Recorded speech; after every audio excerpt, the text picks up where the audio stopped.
Fala galera, ligado aqui no canal do VSR, chegando para mais um vídeo. Tema do vídeo de agora: Cruzeiro vence o Sport por 4-0 fora de casa e confirma que engrenou no Brasileirão. Vamos falar sobre isso antes. Like, se inscreve no canal, tudo isso você faz aqui embaixo. Aqui embaixo também, primeiro comentário fixado do vídeo, só você vir clicar nesse link e ir direto para sua loja de aplicativos e baixar o app do Flash Score, que é o aplicativo que eu uso no meu trabalho para acompanhar estatística de futebol, acompanhar resultados e classificação, tudo isso em tempo real. E o Flash Score você baixa totalmente de graça. É de graça para baixar, é de graça para usar, não tem pegadinha nenhuma. Só clicar, baixar e você não vai se arrepender. Estou gravando esse vídeo na manhã de segunda-feira para falar dessa goleada do Cruzeiro sobre o Sport fora de casa. Vou falar também rapidamente do Vitor Roque sendo decisivo para o Palmeiras, mas vou começar falando sobre o Cruzeiro.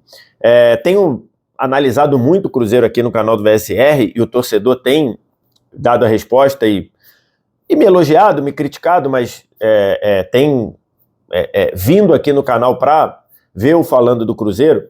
E eu queria começar dizendo que nesse tempo todo aqui, nesses vídeos que eu tenho feito do Cruzeiro, e o ano do Cruzeiro é muito agitado, podemos dizer assim, dentro e fora do campo, mas nesse período todo eu falei muito sobre o Cruzeiro, critiquei muita coisa, elogiei outras, e entre as que eu elogiei desde sempre foi que o dono do clube, o dono do departamento de futebol, o Pedro Lourenço, ele acertava muito em bancar e ratificar o técnico Leonardo Jardim. Tenho batido muito nessa tecla, tenho falado muito sobre isso, que era um acerto muito grande de você trazer um técnico do nível do Leonardo Jardim e principalmente bancar o trabalho dele, mesmo o trabalho dele tendo momentos de desgaste, como barrar Dudu e Gabigol e depois manter isso e afastar o Dudu como uma forma de punição pelo que o Dudu fez e não pelo que o Dudu falou, né? Acho que hoje está muito claro que o Dudu foi afastado lá daquele jogo contra o Vasco mais pelo que ele fez do que propriamente pelo que ele falou. E essa decisão de suportar, de dar respaldo para o Leonardo Jardim, desde sempre eu entendia como uma decisão muito correta. E acho que o passar do tempo mostra que a decisão era muito acertada do Pedro Lourenço, que nem sempre acertou, acho que errou algumas coisas aí, já falamos sobre isso, mas essa é um acerto enorme do Pedro Lourenço. O Cruzeiro goleou um time que é o lanterna do campeonato, né? Estamos falando do Sport. Então isso tem que estar no debate, que o Cruzeiro enfrentou um time que das 8 rodadas até aqui não venceu, tem 2 empates e 6 derrotas. Mas eu nunca vou fazer aqui de querer desmerecer uma boa atuação pela fragilidade do adversário. Adversários frágeis os times encontram ao longo de todo o ano e nem sempre fazem uma partida imponente, como fez a do Cruzeiro. Então, é lógico que o Sport hoje vive um momento de fragilidade. Acho que o Sport é um daqueles times que está esperando ansiosamente a parada para o Mundial de Clubes da FIFA, né? O campeonato vai parar ali por volta do dia 12 de junho e depois vai ficar 30, quase 40 dias sem jogo, e ali acho que o Sport batalha para botar as coisas no lugar, para acertar as coisas. Daqui até lá o Sport joga 3 vezes, né? Deixa eu ver, só confirmar se é isso. Daqui até lá o Sport joga contra o Ceará fora, depois recebe o Inter, joga contra o Mirassol fora e depois recebe o Flamengo. Aí o campeonato para um mês para o Mundial de Clubes da FIFA. Então o Sport tem 4 jogos até a data FIFA. Ali imagina-se que o Antônio Oliveira consiga ajustar o Sport ali. Então o Cruzeiro pegou o Sport e fez o que um time ajustado faz contra um time desajustado. Se impôs desde o primeiro minuto e goleou. Uma atuação muito sólida do Cruzeiro. De novo, repetindo a fórmula que fez o Cruzeiro arrancar desde aquele empate lá contra o São Paulo no Morumbi, aquele 1-1. com Fagner titular da lateral direita, com Kaique entregando pela lateral esquerda. No meio-campo, a ascensão de Lucas Silva. Ontem não teve o Lucas Romero, com Christian aberto pela direita, Wanderson aberto pela esquerda, Matheus Pereira com liberdade para circular e Caio Jorge na frente. Essa formação, bancada pelo Leonardo Jardim e evoluída, desenvolvida pelo Leonardo Jardim, é um dos segredos do bom momento do Cruzeiro. Ontem E, além disso, o Cruzeiro hoje é um time muito coletivo e um time que ninguém quer ser herói. Herói no sentido de, deixa eu resolver tudo sozinho. Ninguém no Cruzeiro quer fazer isso hoje. E pelo contrário, todo mundo se doando em prol do Cruzeiro. Ontem o Eduardo, que se destacou nos últimos 2 anos do Botafogo jogando como meia atacante, um cara às vezes jogou até de 9 na falta do Tiquinho Soares, ontem jogando com uma espécie de um segundo volante, ao lado do Lucas Silva, na ausência do Romero. Você tem o William, que perdeu a vaga para o Fagner. Aliás, deixa eu só abrir um parênteses aqui, que alguns torcedores me cobraram e eles têm razão. Eu cheguei a dizer aqui no canal que eu não entendi o que o Cruzeiro queria com o Fagner, o que o Cruzeiro foi buscar com o Fagner. E tá aí, né? Eu estava claramente errado. A chegada do Fagner é um ponto positivo para o ano do Cruzeiro. O Fagner jogando muito bem fisicamente, bem no ritmo de jogo, ajudando na saída de bola pelo lado direito. O Wagner, nos áureos tempos dele do Corinthians, ele era uma peça segura na saída de bola do Corinthians pelo lado, e ele tem feito isso, tem ajudado na saída de bola do Cruzeiro. Então, tá aí. Eu falei bobagem. A minha análise não se confirmou. O Fagner foi pro Cruzeiro para jogar e para jogar bem. E o William, que perdeu a vaga, o William que outro dia estava convocado na seleção brasileira, perdeu a vaga, saiu do banco, entrando na linha de meio campo e contribuindo, sem reclamar, sem arrumar tumulto. Você tem o Gabigol barrado, saindo do banco, contribuindo, sem arrumar tumulto, fazendo o que está sendo pedido. Então, um Cruzeiro sem ninguém querer ser herói. Um Cruzeiro que todo mundo entende que o principal tem que ser a unidade, tem que ser o coletivo. E assim, o time do Cruzeiro funcionou muito bem, e um time do Cruzeiro que no primeiro tempo tinha resolvido o jogo, né? O jogo começa com o gol, a goleada começa com uma jogada da esquerda que tem a bola procurando o Christian, fechando dentro da área, né? Já tenho falado muito dessa bola, né? O Christian saindo do lado direito e aparecendo, sendo mais um dentro da área. Ele tenta o toque, a bola bate no Cairuz, vai contra, enfim, mas se não seria gol do Christian. E aí o Cruzeiro faz 1-0. Logo depois, Matheus Pereira, com essa liberdade que eu falei, recuado, dá um lançamento ali de uns 30, 40 metros para achar o Caio Jorge atacando a profundidade. Caio Jorge ajeita para trazer para a área. Não era fácil bater aquela bola, porque ele estava muito para o lado direito. Uma batida cruzada, tranquila e muito precisa para fazer o 2-0. E depois uma jogada do Caio Jorge de pivô na área.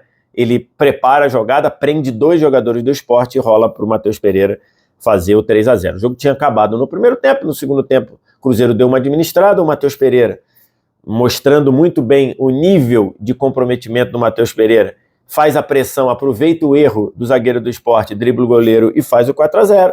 E aí o jogo estava resolvido. O Cruzeiro deu aquela descansada no jogo resolvido e vitória garantida. Então, um funcionamento muito bom coletivo, potencializando o individual, né? Acho que está muito claro a capacidade do Leonardo Jardim, grande treinador, capaz de desenvolver jogadores. Você vê os jogadores que estão subindo de produção na mão dele, o Lucas Silva, o Wanderson, o Matheus Pereira, o Caio Jorge, Fabrício Bruno comandando a zaga, Fagner bem na lateral direita, Kaique se soltando na lateral esquerda. Então é um trabalho muito bem feito de um time com uma pegada muito grande, uma sede para retomar a bola e uma capacidade muito grande de agredir o adversário. O Cruzeiro, essa evolução, esse desenvolvimento desse Cruzeiro no Brasileiro, acabou pagando o preço na Copa Sul-Americana, no qual o Cruzeiro já está eliminado, mas que imagino que o próprio torcedor do Cruzeiro esteja bem de boa com isso, porque a Sul-Americana é bacana, eu gosto até, inclusive, eu nunca concordei com os times brasileiros desprezando a Sul-Americana como normalmente era feito, ou como alguns ainda fazem, mas entre Sul-Americana e focar e ter chance no brasileiro, é lógico, tem que ser o brasileiro é o maior campeonato desse país aqui, então o preço foi cobrado na Copa Sul-Americana, era um começo, uma chegada do Leonardo Jardim, ainda tentando entender onde ele estava, ainda conciliando ali com problemas e tudo mais, né, e com barrado do Dudu, barrada Gabigol, depois teve a questão da saída do Dudu, que está muito mostrado aí, que é muito salutar para o Cruzeiro, e agora ele consegue desenvolver muito bem o trabalho, e o Cruzeiro engrenou, né? Estou aqui com a tabela do campeonato. Na tabela do campeonato a gente tem o Palmeiras com 19, tem Flamengo e Red Bull Bragantino com 17, Cruzeiro em quarto lugar, mantendo-se no G4 com 16. Na próxima rodada, o Red Bull Bragantino recebe o Palmeiras, o Flamengo recebe o Botafogo e o Cruzeiro recebe o Atlético Mineiro. Então, Flamengo e Botafogo tem clássico, Flamengo e Cruzeiro tem clássicos em casa, né, contra Botafogo e Atlético Mineiro, mas dos dois que estão entre os 3 primeiros, Palmeiras e Red Bull Bragantino, eles vão se enfrentar. Então, um dos dois perderá ponto, ou talvez os dois percam ponto, caso haja um empate. Então, tá muito claro aí para mim que é um Cruzeiro que reafirmou que vai brigar na parte de cima, vai brigar pelo título brasileiro, tem tudo para isso, e um Cruzeiro que engrenou. Queria falar individualmente de 2 jogadores, um é o Caio Jorge, a forma do Caio Jorge é espetacular. Antes dele fazer o gol, ele tem uma jogada já da esquerda para dentro, que ele chuta, a bola passa isso aqui da trave, e aí logo na sequência ele bate cruzado para fazer o gol depois do belo lançamento do Matheus Pereira. O Caio Jorge, desde o jogo lá contra o São Paulo, ele tem aqui eu fui lá no Flash Score para pegar essa sequência do Matheus Pereira, do Caio Jorge, é uma sequência de 7 gols e 2 assistências. Então, assim, você vê que desde o jogo lá contra o São Paulo, que ele inclusive empata o jogo, é uma sequência de um Caio Jorge fenomenal, bem fisicamente, com confiança, atacando a profundidade de uma maneira que é um tormento para qualquer zaga. Foi assim contra o Flamengo, foi assim no gol de ontem. Então, muito bem o Caio Jorge, né? Hoje titular do time absoluto, Gabigol vai ter que esperar, não tem o que fazer. Em algumas situações, talvez o Leonardo Jardim possa botar os dois jogando juntos, como uma dupla de ataque, mas hoje não é o plano do time do Cruzeiro e não tem que ser, né, com o time engrenado. E o outro é o Matheus Pereira. Matheus Pereira, ano muito turbulento do Matheus Pereira, com muitas declarações. Teve a declaração lá na FC Series lá em Orlando, aí depois teve a declaração de que queria criar o filho dele na Europa e tudo mais, acabou que deu o indicativo de que ia sair, não saiu e ficou, e ao ficar começou a crescer de produção. Ele teve ali um momento, e acho que era até natural, o nascimento do filho, essa questão de sai, não sai, teve um momento de instabilidade, começa a crescer. Ontem ele jogou com uma liberdade incrível, gerando jogo, participando das jogadas, deu uma assistência, fez 2 gols, um jogo para pegar de novo o ritmo, um ritmo que no ano passado ele fez um primeiro turno de brigar para ser melhor do campeonato, depois teve uma queda no segundo, dentro da queda total do Cruzeiro do Fernando Diniz, mas a bola que o Matheus Pereira joga, ele pode ser um dos destaques individuais do campeonato. Não será tão individual quanto no ano passado, por quê? Porque hoje o coletivo do Cruzeiro é melhor, então quando o coletivo é melhor, você não precisa do jogador salvando o tempo todo, mas ao mesmo tempo isso pode potencializar as individualidades, então é bem possível que o coletivo faça o Matheus Pereira jogar melhor, é o normal, é o esperado, mas talvez ele não tenha o holofote de estrela do time como foi no ano passado, e tá ok. Se o Cruzeiro tiver várias pessoas jogando bem, tá legal. Acho que o próximo, com a vitória do Atlético Mineiro ontem, do jeito que foi sobre o Fluminense, acho que a gente vai ter um belo Cruzeiro e Atlético na semana que vem. Então, assim, acho que tem tudo para ser um jogaço. Falando rapidamente do Palmeiras, eu queria destacar, e aqui estou deixando o jogo que o Flash Score, o relato do jogo lá que o Flash Score preparou, olha as alterações que o Palmeiras fez no jogo, tá? Olha as alterações que o Palmeiras fez no jogo. Vem para o jogo Felipe Anderson, Lucas Evangelista, Maurício, Rafael Veiga e Vitor Roque, né? É um senhor elenco de futebol. Acho que nesta temporada está muito claro que o Abel tem o elenco que ele sempre pediu. Ele tem um elenco que todas as posições tem 2 jogadores de praticamente o mesmo nível. Acho que tirando o gol, e que tá ok, que tá ok de boa, você não ter 2 goleiros de nível de seleção brasileira, normal não acontecer, e tirando a lateral esquerda, que acho que o Piquerez tá alguns degraus acima do Vanderlan, mas gosto do Vanderlan, tá? Mas é que o Piquerez é muito bom.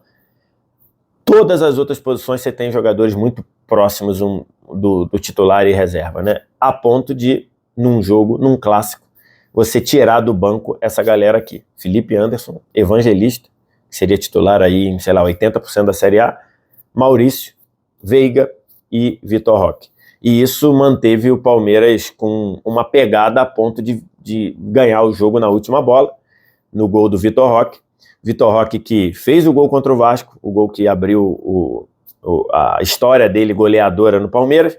Depois perdeu um gol incrível contra o Cerro Porteño, mas fez um gol depois no segundo tempo para não deixar a instabilidade chegar ou isso entrar na cabeça. E ontem fez o gol da vitória, numa jogada em que ele gera a jogada, né? Tem que lembrar, o Vitor Roque poderia ter deixado essa bola sair para escanteio. Ele manteve a luta, a briga, para gerar a oportunidade e rolar para trás para o Felipe Anderson bater, o Rafael salvar do jeito que deu. Aliás, o que está agarrando o Rafael no time do São Paulo é brincadeira, cara. Tá agarrando. Acho que é a melhor fase do Rafael com a camisa do São Paulo. Tá agarrando demais. Pegou a bola do Felipe Anderson e no rebote o Vitor Roque mandou para a rede. Condição legal, segundo o que falou as linhas do VAR. Eu não entro nesse debate aqui de linha de VAR, eu não entro.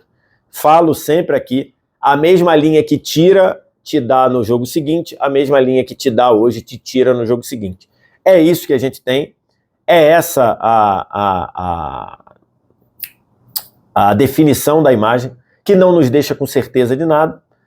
E é isso. Na minha visão, no olhômetro, para mim, condição legal, as linhas lá marcaram e deram a condição legal, no mínimo, seria sobreposta as linhas, e linhas sobrepostas é gol. Então, para mim, não tem debate. Temos que cobrar a CBF de botar o impedimento semiautomático, que foi prometido em algum momento do ano passado, e acabou que estamos aí, ó, 8ª rodada, nada. E o Palmeiras ganhou o jogo muito na característica desse Palmeiras que não desiste, desse Palmeiras que tá sempre competitivo, sempre com a corda esticada, até quando perde, sendo competitivo, perde, até o final tendo chance e podendo empatar ou ganhar. E ontem foi exatamente isso, desse Palmeiras líder do Brasileiro. Só para ter uma ideia de quão melhor o Palmeiras foi no jogo, vou deixar aqui as estatísticas que eu peguei lá no Flash Score. Você vê, 57% de posse, ok? 17 finalizações do Palmeiras contra 6 do São Paulo. 4 finalizações no alvo. O Palmeiras precisava acertar um pouquinho mais o alvo. 10 escanteios a 1. Então foi um Palmeiras substancialmente melhor que o São Paulo.